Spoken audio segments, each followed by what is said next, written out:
So we're finally back with this setup and everything great, face cam, and so is where we'll be continuing as always, although I do have a few more videos I pre-recorded that will be voiceovers, so those will come out soon. But then after that, we're back to the way we always have been. And today I want to talk about Big Mom. After last chapter 1011, things have just been getting interesting, right? I'm liking Big Mom more and more, from not really caring about her to really liking her character. And yeah, before I get into really why I really care, guys, if you haven't already, please subscribe if you're new. If you're not, subscribe if you haven't. If it's still red, do something about it. And the other thing is, guys, as always, spoilers will be in the description, but yeah, chapter 1011, the most recent episode of chapter of One Piece at this point. That's where you need to be to watch this without any spoilers.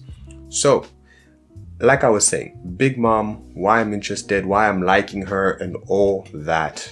And I think the main idea is this, like Big Mom, and at least the portrayal and the way we've been feeling about her has changed, right? She's gone from feeling like a villain to more of just an antagonist, right?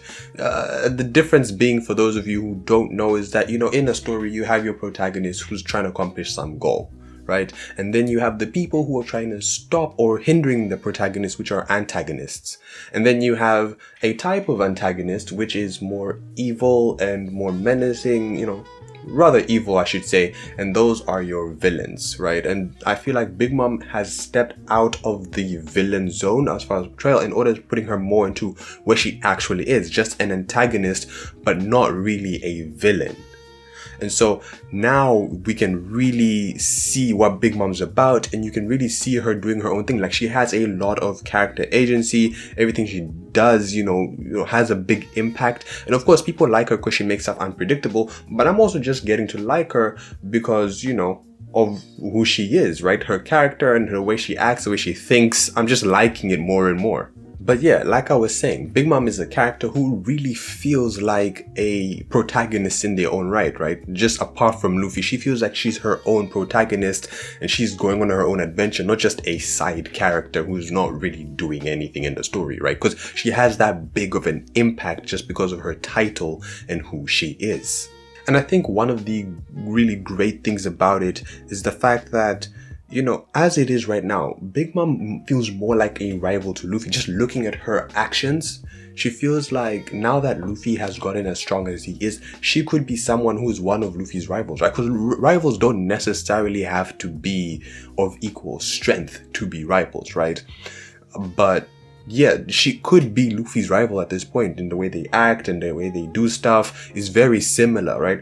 And I think that's why I'm really liking Big Mom, because she's feeling like what the Supernova weren't, right? Because as much as the Supernova were great, it seems like, we can all agree, it seems like Luffy's just separated himself from them, and they all seem to be falling off. I mean, we hold hopes for some characters, Kid here and there, Law, other favorites, Drake, maybe, I don't know, Capone, but they really feel like they've fallen off.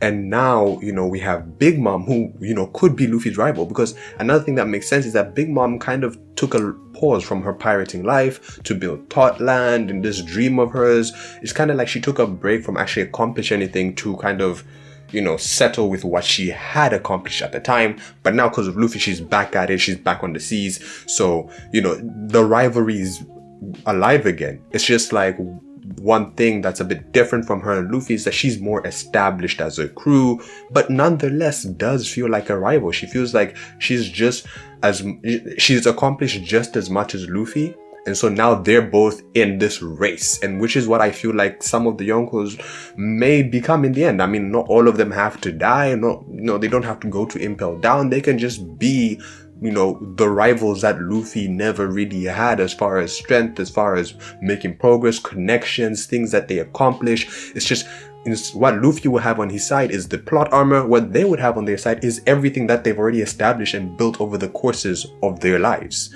So Big Mom is really feeling like, I really feel great about, where Big Mom is going, the stuff that she'll do.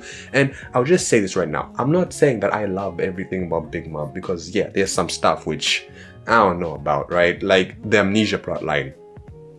I don't know how I felt about that. That was a bit weird. I didn't particularly hate it, but I didn't also like it. I was just like, it is what it is. So I was like, I was fine with it, really. But now seeing that was not only just to free Luffy from Udon, but to set up this moment in Wano in the raid, that is great. That is absolutely great. Because now she has this relationship with Tama, and the way the mothering mode works, it makes sense. Of course, you know, we didn't really have many opportunities to see it in play because there weren't really that many kids. It's not like it happens every time that there's kids. It's just sometimes in some occasions, and we can tell why in this occasion the mothering mode came up because of the history she has with Tama. So it makes sense. And you know, now it's kind of like she's her own person, kind of like Boa Hancock during the war, where Boa Hancock was like, yeah, as much as you guys are fighting your own war, like I'm my own person, like I choose who I'm going to fight. And she was kind of fighting both sides because, you know, she wanted to really help Luffy, so she didn't mind who she was fighting. Like Big Mom's also doing her own thing. Like as much as she's teaming up with Kaido to, you know, get poneglyphs and everything, you know, accomplish her dream, Totland, Pirate King, whatever, she's also got her own stuff going on. She's also like, hey, this is my friend. Like, honestly, she feels like Luffy because she's also friends with Tama in this arc, right? Tama fed both her and Luffy, and so both of them want to help Tama at the end of the day, which is really great. Once again, just the... But yeah, like I was saying, Luffy's rival, just someone who we can look at and be like, okay, she's going to accomplish stuff, because then in the background, you also have the rest of her crew who are, you know, strong in their own right and can accomplish stuff without plot armor. But then, you know, you have the Strats who have plot armor. So Big Mom making her choices, getting more and more on her will be great. And I don't think, you know, the whole concept of taking down Big Mom this arc or Big Mom going down in Elbaf, I don't think that's going to happen. I really don't. At this point, the way I'm feeling right now, I don't think that Big Mom's ever going to go down. I don't think that will happen. I mean, I'm not saying she and Luffy won't fight. I'm not saying anything like that. I'm not saying Luffy won't be stronger than her or anything like that. I'm just saying that I don't think she'll ever go down. I think she may retire on, you know, from, you know, her own volition, but I don't think she'll go down, because I think just the whole concept of her being a rival to Luffy and her, you know, always butting heads with him in the new world, trying to reach this goal of being Pirate King, is something that Oda, you know, foreshadowed back in Fishman Island when Luffy talked to her on the Dendemushi for the first time, as he mentioned that I'm going to beat your ass all over the new world. So, which is a great setup, right? The fact that he said that, and now it seems like they are rivals, and at every point in the new world or every major arc, it seems that Luffy is just going to beat her in one way or another, right? Whole Cake Island, you know, he did his thing. He left her whole country in ruin. Come Wano, her alliance with Kaido destroyed. Whatever, you know, if we go to Elbaf, whatever's going to happen there, Lodestar, like you can just imagine how Big Mom will always, you know, in every major arc from now on, will always be there with Luffy, butt heads, but it seems that Luffy will always take the W, right? When Luffy talked about beating Yonko, I know people bring that up, that he's going to beat them, but Luffy never said that he's going to go in a one-on-one fight and beat them all, right? He just mentioned that he would beat them. So that still will come true, right? But it doesn't have to necessarily be in a one-on-one fight that he will beat them. He can clash with all of them. He can go for a short fight with all of them. That's fine. But he doesn't necessarily have to beat all of them, especially Big Mom in a one-on-one fight.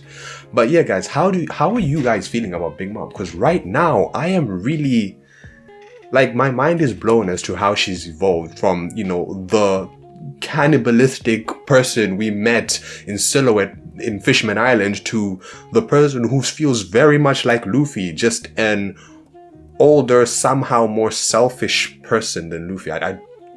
It feels weird saying that someone's more selfish than Luffy. But anyway, tell me how you guys think. Tell me what your stance is on the subject matter at hand. Please like this video if you like the video and subscribe for more content. If you wanna, you know, if you know someone who needs to hear the truth, please share this video with them. If you have time, watch more of my other videos. And if not, thank you for watching the video to the end, guys. This is King KZ, and I'll see you in the next one.